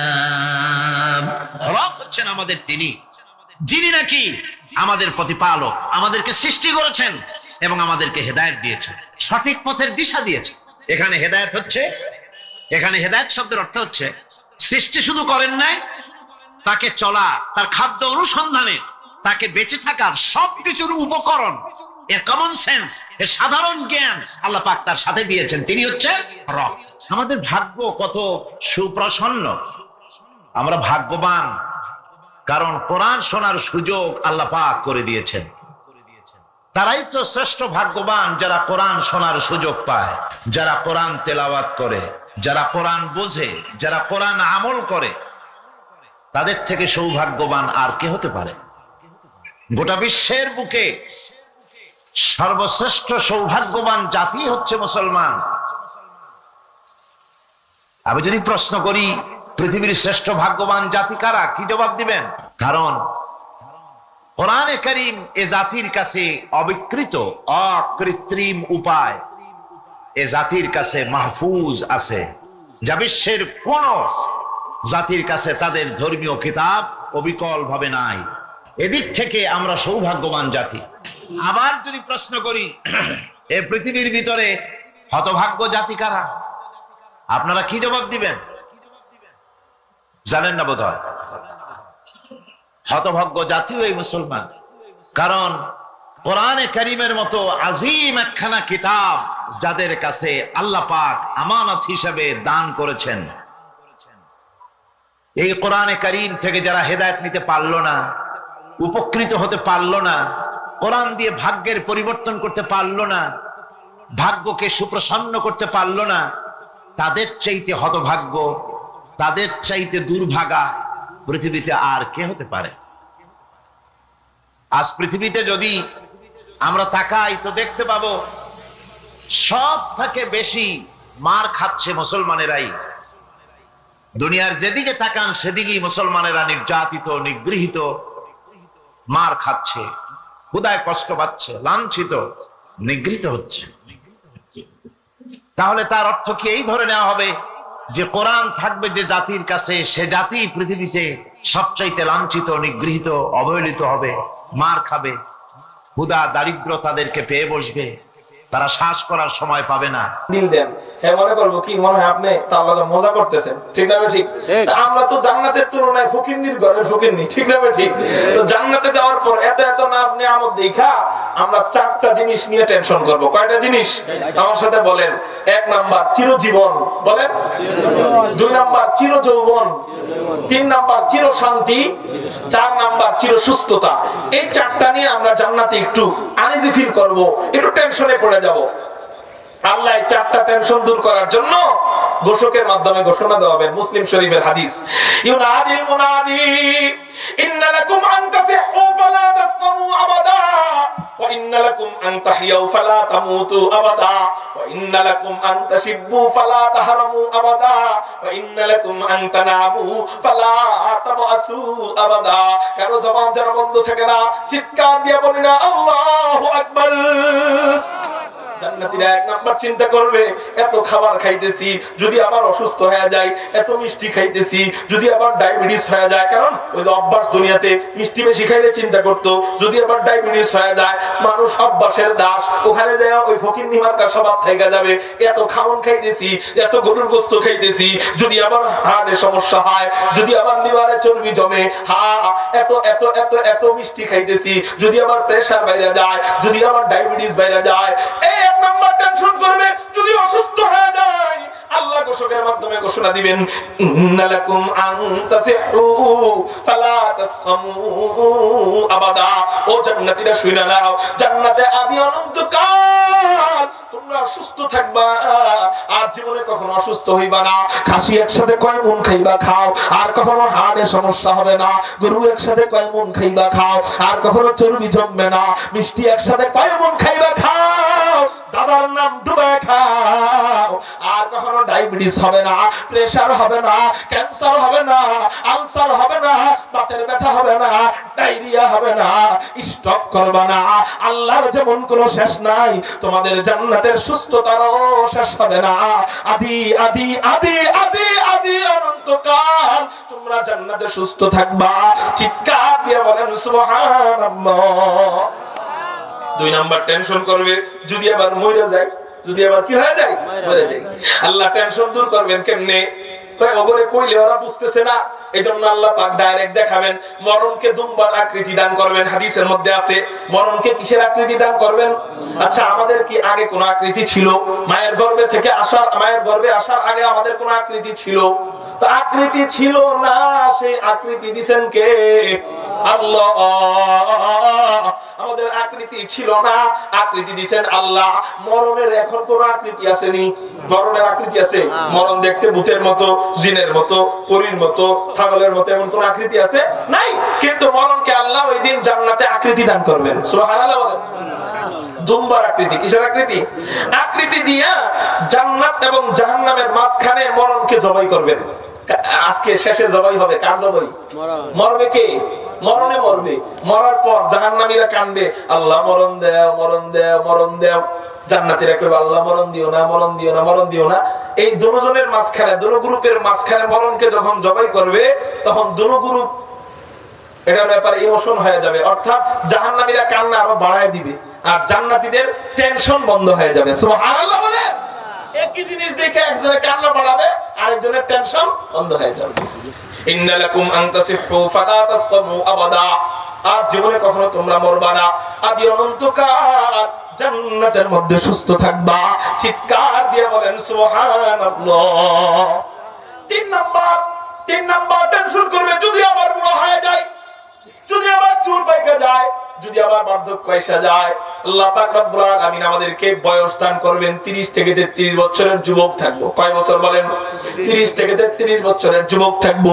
আল্লাহ পাক রব্বুল আলামিন আমাদেরকে যুবক বানানোর পর আমরা টেনশন করব, যদি আবার বুড়ো হয়ে যায়। আল্লাহ ঘোষকের মাধ্যমে ঘোষণা দেওয়াবেন, না না না, ওয়া ইন্নালাকুম আন তাশিবু ফালা তাহরামু আবাদা।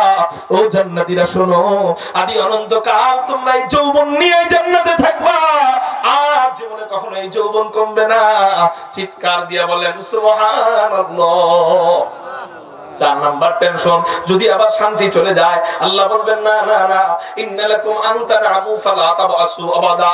ও জান্নাতীরা, এই নিয়ামত আদি অনন্তকাল তোমরা জান্নাতে পাইবা। শ্বশুর বাড়িতে গেলে মেহমানদারি করায়, প্রথম দিন পোলাও ভাত, দ্বিতীয় দিন সাদা গরম ভাত, তৃতীয় দিন সাদা পান্তা ভাত, তৃতীয় দিন সাদা ঠান্ডা ভাত, চতুর্থ দিন সাদা পান্তা ভাত, পঞ্চম দিন মনে মনে কয় জামাই যায় নাকে। ঠিক না ঠিক? মুহতারাম হাজিরিন, সবচেয়ে আদর যেই বাড়িতে বেশি হয়, সেই বাড়ির অবস্থা এটা। এক সপ্তাহ পরে মনে মনে কয় জামাই যায় নাকি। জান্নাতে মেহমানদারি এমন হবে কিনা? না না না, প্রথম দিন মেহমানদারি আল্লাহ করবেন। আমরা মনে মনে বলবো, এটাই মনে হয় সর্বোচ্চ খাবার, এর চেয়ে দামি খাবার মনে হয় আর নাই। খাই, খাবো আর আমাদের শুকরিয়া আদায় করব। দ্বিতীয় দিন যখন খাবার আনা হবে ওইটা খায় বলবো আল্লাহ প্রথম দিনের খাবার মনে করছিলাম সবচেয়ে ভালো, কিন্তু দ্বিতীয় দিনের খাবারের সামনে প্রথম দিনের খাবার কোনো কিছুই না। ওইটা খায় মনে করবে এটাই সর্বোচ্চ মজাদার খাবার। আবার পরের দিন খাবার আনার পরে দেখা যাবে ও মনে মনে বলবে আল্লাহ প্রথম 2 দিনের খাবার এই তৃতীয় দিনের খাবারের সামনে কিছুই না। চিৎকার দিয়ে বলেন সুবহানাল্লাহ। এরকম জান্নাতে যে ঢুকবে দুনিয়া কয়েকদিন একটু কষ্ট করবে, একটু কয়েকদিন কষ্ট করে নামাজটা পড়বে, কয়েকদিন কষ্ট করে গীবতটা বন্ধ রাখবে, কয়েকদিন কষ্ট করে হিংসাটা বন্ধ রাখবে, কয়েকদিন কষ্ট করে অহংকারটা বন্ধ রাখবে, কয়েকটা দিন একটু কষ্ট করে ঘুষটা বন্ধ রাখবে, কয়েকদিন একটু কষ্ট করে সুদটা বন্ধ রাখবে, কয়েকদিন একটু কষ্ট করে পর্দার পরিবেশে চলবে। এই তো কয় বছর আমার দাদা ছিল এখন দাদা নাই, বাবা ছিল এখন বাবা নাই, আজকে আমি আছি কালকে থাকবো না। হ্যাঁ এই তো কয়েকটা দিন মুসাফির খানায় একটু পরীক্ষা দিব, তো কি হবে ওই জান্নাতে যে ঢুকবো আল্লাহ বলেন খালিদিনা ফিহা আবাদা, এই যে ঢুকলাম বেরোইব না, আদি আদি অনন্তকাল তোমরা জান্নাতে থাকবা। চিৎকার দিয়ে বলেন সুবহানাল্লাহ। মুহতারাম হাজরিন, অনেক রাত হয়ে গেছে, নালে ইচ্ছা ছিল আরো কিছু আলোচনা শোনাইতে, কিন্তু আর আলোচনা শোনাবো না।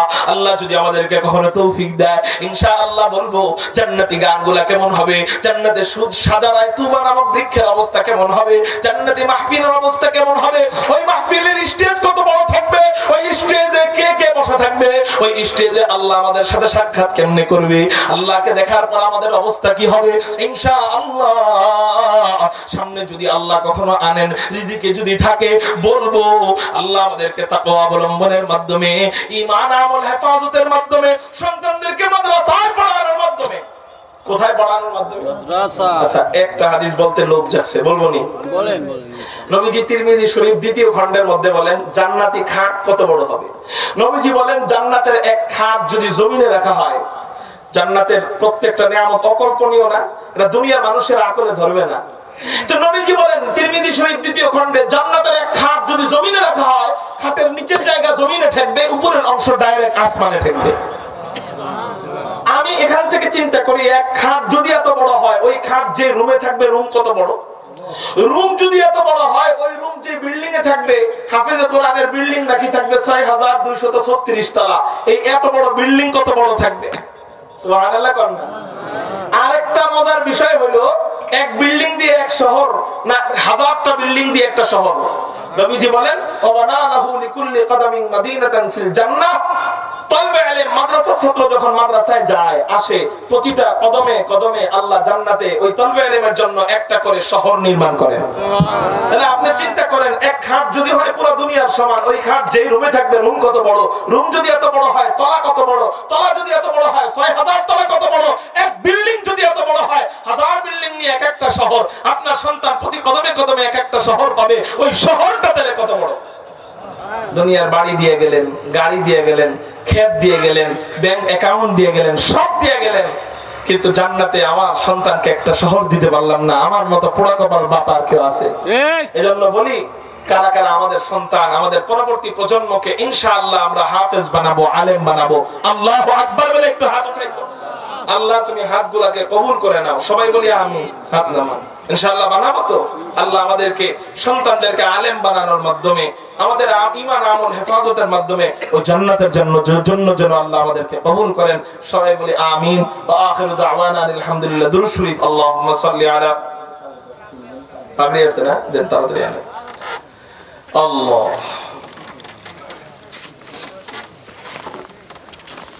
নাম বলে নাম তাড়াতাড়ি নাম।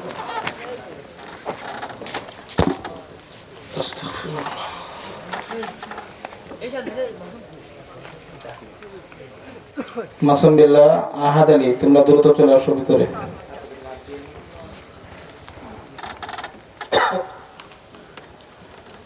আলহামদুলিল্লাহ, আমাদের মাদ্রাসা থেকে 3টা ছাত্র এবার হিফজ সম্পন্ন করেছেন। সকলে বলে আলহামদুলিল্লাহ। সকলে মাদ্রাসার জন্য দোয়া করবেন। আর আমরা ছাত্রদের লজিং ম্যান যে